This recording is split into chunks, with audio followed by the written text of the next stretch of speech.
I'm Walter Isaacson with the Aspen Institute, and I'm sitting here with best-selling author Cokie Roberts talking about founding mothers and women in the Revolutionary period.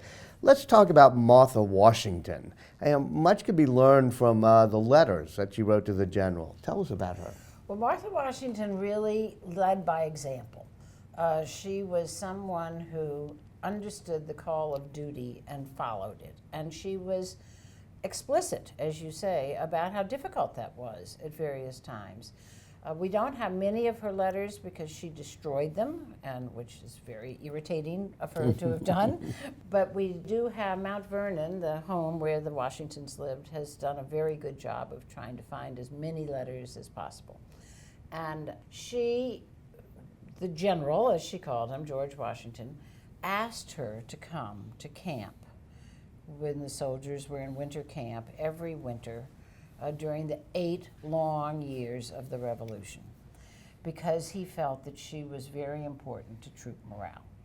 And she didn't like going to camp. It was unpleasant, it was uncomfortable, but also she had to go across very dangerous roads, and she was a prime target for hostage taking, and the British were taking Patriot wives hostage. And of course she was married to the chief patriot. But he did feel that her presence and that of the other officers' wives kept the soldiers from deserting, which they were often threatening to do because they weren't adequately paid or fed or clothed or housed. And she would go to Mount Vernon over the summer where the enslaved people would work with her to make cloth and preserve fruits and vegetables and cure meats. And then she would come into camp with a carriage full of stuff, and everybody would cheer, "Lady Washington is here," and they loved her. There was a wonderful scene in Founding Mothers, your book, in which she arrives in Cambridge. Explain that. Well, that was the first camp of winter, the first winter that the soldiers were in Harvard Yard. In Harvard dorms, right. And she got there. She had been threatened with being taken hostage in Virginia, and she wanted to show that she was not afraid and that she was devoted to the American cause, because there was some rumors around that she might be pro-British. So she showed up in Cambridge, and everybody came to see her. Everybody wanted to see her.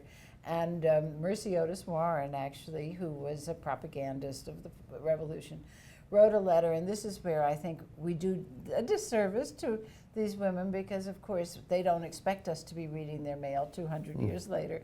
But she wrote and said General Washington was a wonderful man and all of that, and Lady Washington was very nice, but General Lee was very impolite and marked by ugliness. And which Lee is this? This was Light Horse Harry? Right, yes, Light Horse Harry Lee. Yeah. So she didn't expect us to Well, read that. it's good that we have those Right, exactly. chroniclers. I should say an aside here, Walter. Women's letters are particularly interesting because the men, as you well know, knew that they were doing something extraordinary, and that if they succeeded, their letters would be preserved and published. And they wrote with that in mind. So their letters are well thought through, edited, sometimes ponderous and pompous. But the women's letters are just telling you the news. So they are filled with humor, with sadness, with perplexity, with all kinds of different pieces of information, so that in one sentence they'll say something like, "We really should declare war on France," and in the next sentence say, "I need that bonnet with the lace that I left at home," and in the next sentence say, "Jane had a baby this week." You know, so you're getting all kinds of different, the full society is presented to you in a way that it isn't in the men's letters.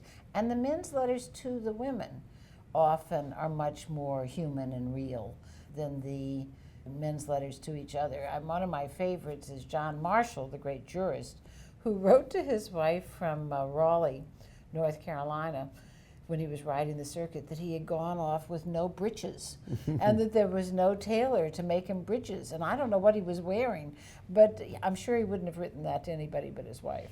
It reminds us, too, that as we recreate history, it's through documents, firsthand accounts. Right. And we're so lucky that we have some, if not all of the letters from back then. Right. Letters, diaries, government records. And are let's what we remember that really- we're missing that a little bit these days.